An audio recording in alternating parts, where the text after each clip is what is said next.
From the National Catholic Register, this is Register Radio, bringing light and clarity to the news and topics that affect your life. The fragile ceasefire in Gaza was briefly broken this week as Israel's IDF said it carried out heavy airstrikes against Hamas for what the Israelis said was a violation of the truce. This week on Register Radio, we talk with Sami El-Yousef, CEO of the Latin Patriarchate of Jerusalem. And then we have an update on the Louvre heist of jewels from Solène Tadié, who also tells us about the theological controversy over wandering souls. Hello, I'm Matthew Bunson, host of Register Radio and EWTN News' Vice President and Editorial Director. I'm here in our Washington, D.C. studio with Shannon Mullen, Editor-in-Chief of the National Catholic Register. Hello, Shannon. Good to be with you, Matthew. As always.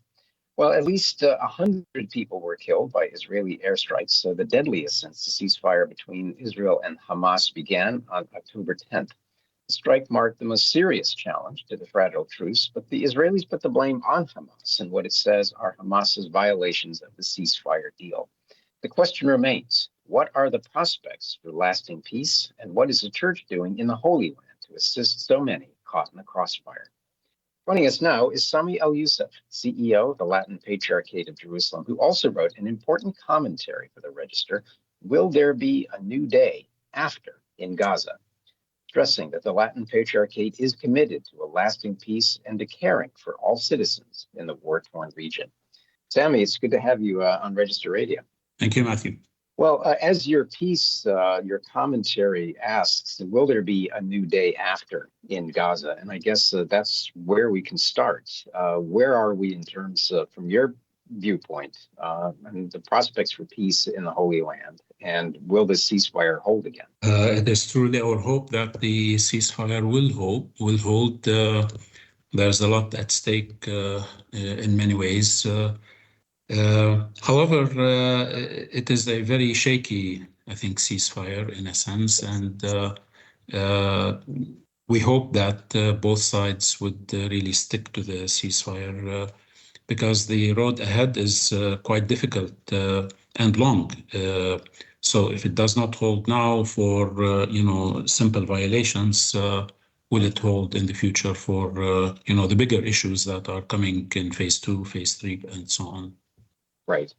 And for those who may not be familiar with when we're talking about phase 2, phase 3, what are at least the expectations when we're discussing the peace terms? I think the second phase will start to concentrate on the issue of the reconstruction, the issue of stabilizing Gaza, the issue of the full withdrawal of the Israeli army from Gaza, and putting in a mechanism for the governance of Gaza, and then moving onwards, looking at the longer-term prospects to stabilize the situation in Gaza, and then onwards to the West Bank, and hopefully reach some sort of a final peace arrangement between all parties.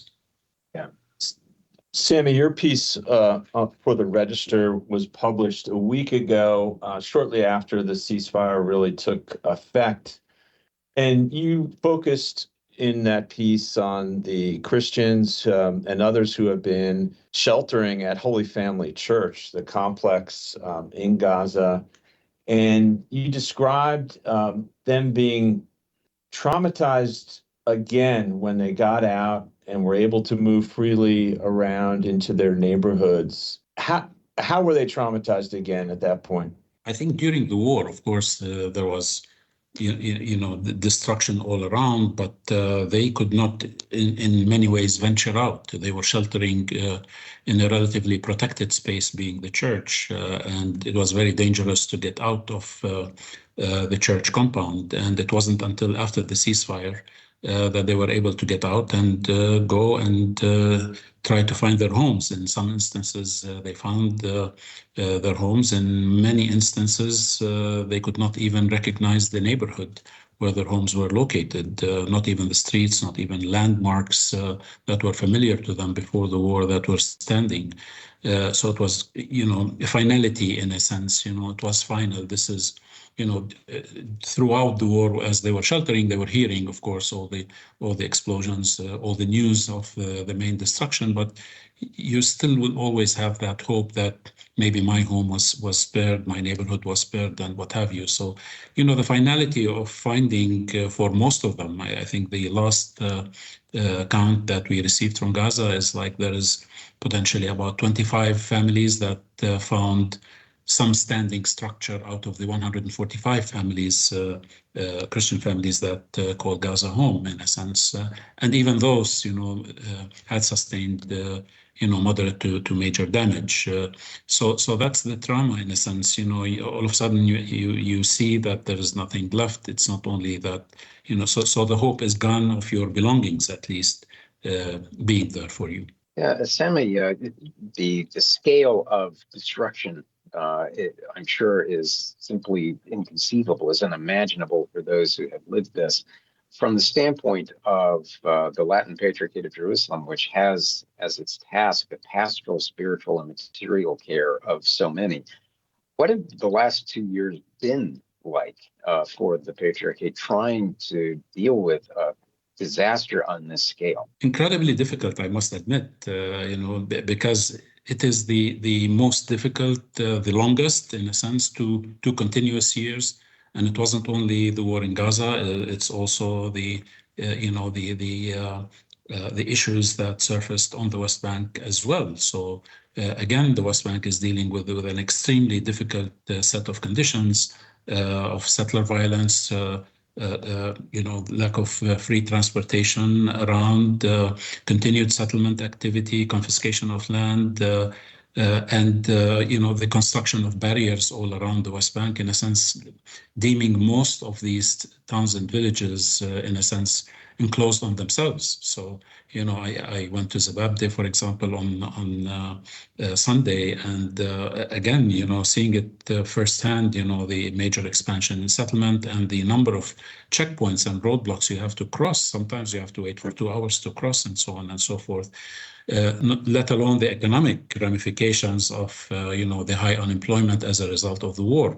So we're not only dealing with Gaza and, that, dire humanitarian situation, but we're also dealing with a very, very difficult situation that is evolving on the West Bank. And, the support, ranges anywhere from, strengthening the pastoral offerings as a church. You need to, concentrate on the faith formation, to strengthen people inside so that they will continue to have that hope, really, to be able to face it all around them. And certainly, a major expansion in our humanitarian offerings. Anything you can think of, we've done it over the past 2 years, including job creation possibilities on the West Bank, including, cash distributions, food coupon distributions, support in, tuition payment in schools and universities, medical support, and so on and so forth. So the load really on our staff has increased dramatically, but we're quite happy to be able to do as much as we've done.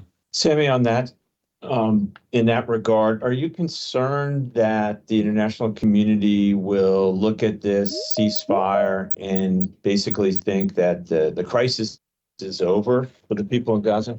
I certainly hope not, but it appears that in some circles, yes, a ceasefire is on, so you turn your attention somewhere else. Although, in reality, if you look at the reconstruction for Gaza, you're talking about the potential of this taking decades to complete and, rebuild the infrastructure and, all that is lost. So indeed, I think, just like, the false conception really that it all started on October 7th, again, maybe we may be in for a false conception really today that there is a ceasefire and it's over. It is not over. It has not been over for decades and through many crises over the past decades, intifadas and wars and so on and so forth. And unless really the international community concentrates on dealing with the core issues and solving the Palestine-Israel issue and for people to get to the point where there is peace and justice and, equality and life in dignity for everyone, then I'm afraid, this may be another, could potentially be another lost opportunity, and things will quiet down temporarily, and then you'll have another flare up in a year or two or 10 or whatever it is. And it's not just roads and buildings that have to be reconstructed, Sami. In your commentary, you emphasize that the Christian values of coexistence, forgiveness, reconciliation, that these are all part of rebuilding. How do you realistically see those values being embodied in a hopefully post-war Gaza? We have to, and this is the more difficult part, in all honesty. I mean, you get the money, you get the funding, you're able to, fix the stones, but how do you fix the living stones when they're deeply sort of traumatized to the limit? And you have to take it one step at a time. You can't expect to rebuild the human values. You can't expect to build the people-to-people relations overnight, in a sense. So there has to be a process. And that process has to start, and the church has an extremely important role to play in that process as we move forward. Yeah, and one of the questions that's often asked is, what is needed to try to convince the Christians in the region to stay? And I know in your piece for the Register, you talk about that we will not encourage people to stay or leave. This was always considered a personal choice, and no one should be in any position to judge. The question, I guess, is what is needed most at this point to try to give them what they need, but also to try to give them a sense of hope for the future? Sure. I think the Latin Patriarchate historically, in Gaza at least, have done job creation projects. We've been involved. I mean, not leading into the war, we have the largest job creation project of all, targeting our Christian youth in Gaza. We had over 64 people employed before the war. So jobs, education, and housing. I mean, these are the three main areas. People look at education as sacred in our community. As a matter of fact, when his beatitude went on his very first visit to Gaza in May 2024, parents were asking him to resume some educational process before he even considers sending humanitarian supplies. That's how much people value education. So we have to, concentrate on rebuilding our educational enterprise in Gaza. We have 2 schools of the Latin Patriarchate in Gaza and a third Catholic school, the Rosary Sister School. We have to concentrate on rebuilding those educational institutions first. We have to look at housing possibilities to sort of give people a dignified place to live post-war. Mm-hmm. And certainly job creation. We have to reestablish our presence in job creation. If people have those, basic sort of needs, then the likelihood of them leaving, I think, will be reduced in a sense, because, at least they have the basic minimum to look for. Yeah, well, Sami, we are all very much aware of the enormity of the task that you've been through, but also that's ahead for you. And know that all of you are in our prayers and will remain there. Thank you very much, Matthew. And we look forward to having you back, if you're willing, to give us updates and to keep us aware of what's happening in the region.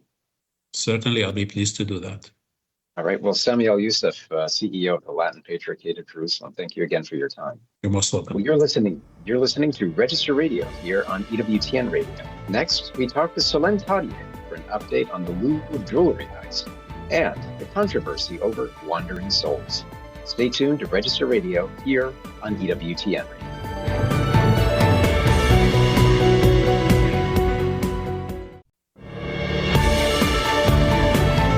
Let's return to Register Radio on EWTN. And welcome back. I'm Matthew Bunson here with Shannon Mullen, Editor-in-Chief of the National Catholic Register. We are tracking one of the stories that has really riveted news watchers for the last week or so, the stunning jewelry heist at the Louvre Museum in Paris. Late this week, French authorities announced further arrests, and Register Europe correspondent Solène Tadié has been covering this story for EWTN News and has the latest. Solène, thank you first for coming back and giving us an update on this. I know this has been a fascinating story, even from a Catholic standpoint.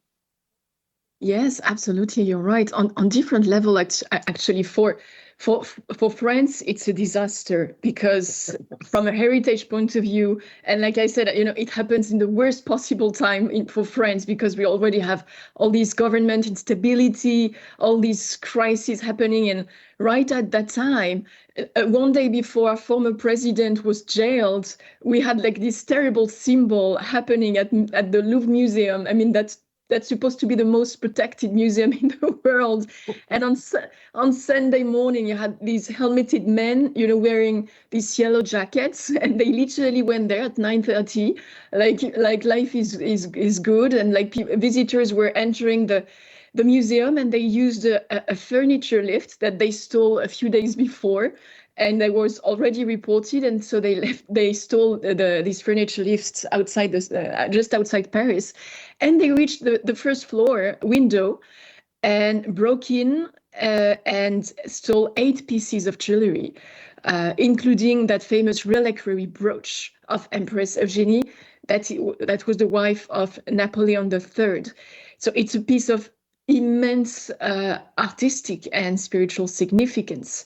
What is, maybe we can also explain why, because the term reliquary engraved on the pin is intriguing in itself, and it has always intrigued historian because it does not visibly contain relics, but it may have hidden a compartment on the back of the brooch, likely meant to host one. And so that's the conclusion that the Louvre experts had and published. And it's a reflection of course, that the Empress really authentic devotion. She was deeply Catholic. It's not a very well-known fact nowadays because she's known for being a fashion icon, for having inspired architecture, fashion, all the lifestyle of France that then spread around the world. But she was also, in her own time, she was called Ministry of Charity. And because she would fund so many hospitals and parishes and charity initiatives. So she was very much beloved by the people for that reason. She had very strong devotion to the grotto of Lourdes, and that was exactly when the apparition appeared. She intervened to keep the grotto open because at the time there were so many people going to the grotto that the authorities feared that it could cause some insecurity. So they wanted to close the grotto, where she intervened so that it would not happen and that people could still benefit from all the miracles from the grotto. So that made her popular in her time, and people don't really know that today. So that brooch really symbolizes all that. What's the latest from French authorities? Do we have suspects in hand, and is there any chance of the jewels actually being recovered? Yes, absolutely. So we have the latest news today from the authorities of France. So 5 new people have just been arrested, including one that is suspected to be one of the actual robbers. 2 earlier suspects were charged with organized theft. They are like aged 34, 39, and they are already in pre-trial detention. They are quite confident that they're going to find the whole team, because they found some DNA traces that helped identify one of the presumed robbers. And so there are not yet any track of the actual jewels, but if they're able to find the whole team of robbers, then we can have a hope to track down these jewels, especially since they're not going to be so easy to sell. If the jewels are not yet dismantled, then there is at least a little hope to find them. And it would be something very important, because this piece of jewel literally symbolizes 3 centuries of the history of France, between Louis XIV, Marie Antoinette, and Napoleon III. I mean, that's an absolutely crucial piece of our history. It's a fascinating story, Solène. We're all riveted by it, as we are with another piece that you have up on ncregister.com right now, titled "Wandering Souls or Demonic Masquerade: Why This Debate is Still Stirring Exorcists and Theologians." This discusses age-old questions about life, death, and the mystery that unites both. Solène, this is one of the pieces that are going to be featured in the Register's upcoming death issue, which is a great collection of stories looking at death and dying, but really the understanding, the Catholic understanding about death and the end of life and the life beyond. What is your story focusing on specifically? Yes, like you say, Shannon, it's a very sensitive topic, and it's causing a lot of very emotional reactions from both sides. And I think our role as Catholic journalists is not to pick sides, but really trying to stay focused on the Catholic doctrine, but also understand what is at stake and understand the tension here. Like, people genuinely wanted to understand the mysteries around death and what happens next, and also the Church very legitimate attempt to maintain, not to take risks, because her primary mission is of course the salvation of souls. But what is very important is that some key exorcists are really making this theory, including fathers Javier Luzon Peña and José Antonio Fortea, who are literally the most famous exorcists in Spain. And so basically they claim to have encountered on their field experience souls that they think might not be demonic deceptions, but real souls in purgatory that were probably already saved. So they are not questioning the doctrine of immediate judgment after death, but they say that's probably souls that are already saved, but that are in between two worlds. And they're asking for prayers. And what makes them think that they've found some real humility in them, and like a desire to request prayers. So it's something very interesting. So the International Association of Exorcists absolutely rejected this idea, because they think it could confuse believers and encourage spiritual risk, because if they think, oh, they could also contact some dead people, if they see any strange phenomenon, they can confuse that and try to get in touch with these entities, and that can be extremely dangerous. But the Spanish exorcists insist that you can call heresy something that is only a hypothesis. And so I try to understand that as a Catholic journalist. And I asked this other Belgian theologian, Arnaud Dumouche, who explains that this theory can be completely coherent with the Catholic doctrine as long as we understand the difference between two understanding of death. That is the clinical instantaneous event, like when the heart stops, and death as a process, a passage, also as mentioned by Pope Benedict very briefly in Spe Salvi. And like people who are already admitted to salvation, that are already saved, but when they die, they have this long process, and they can maybe under God's permission appear close to the world to ask for intercessory prayers. So it's a tricky topic, and I thought it would be important to address it, because a lot of Catholics, especially among the young, a lot of people are not properly catechized, and they are going to seek answers elsewhere. And I think it's very important nowadays that the Church really answers these questions, exorcists and theologians, without being too emotional. I think we, like believers today, really need and deserve this. Yeah, well, Solène, you have a whole section of your report on a pastoral risk, and you talk about the danger that might be there of that many people who believe to have received manifestations of deceased relatives are in fact victims of demonic deception. And I know you talked to one exorcist in France who weighed in on this as well. Can you, as we're drawing to a close for today's episode, but can you sort of summarize what he said and leave us with a really important point about the Church's teachings on Christian hope? Yes, you're really right. It's a very important clarification.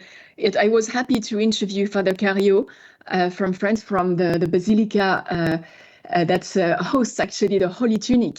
And we wrote several pieces about that. And he thinks that it's interesting. And he said, I understand that some exorcists can also make theories and try to understand what they see from the ground. But he says it's important to not mislead believers.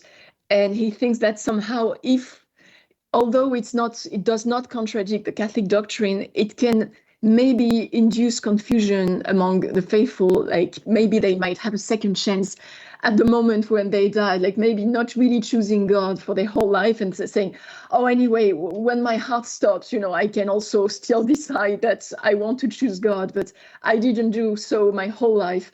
And as you have like your second chance when your heart stopped, and he said, it's a risk that the church cannot take right now. The fact that's implying that, yes, you can somehow not really choose, and like, because the church's primary goal is to claim the urgency of conversion, the call to holiness in this life, not after our heart stops. Right. So I think it's a very important and the point you made too is, as you write, the church firmly teaches that Christian hope rests not on speculation but on communion. So yes. A very important point. So, well, Solène, a fascinating report, and I look forward to having you on again. Thank you so much. My pleasure as usual. Well, that's it for Register Radio this week. Remember, for more news, analysis, and commentary, check out the National Catholic Register online at ncregister.com. Thanks so much for joining us. Until next week, on behalf of our producer, Michael McCall, and Shannon Mullen, I'm Matthew Bunson. Please take care, and God bless.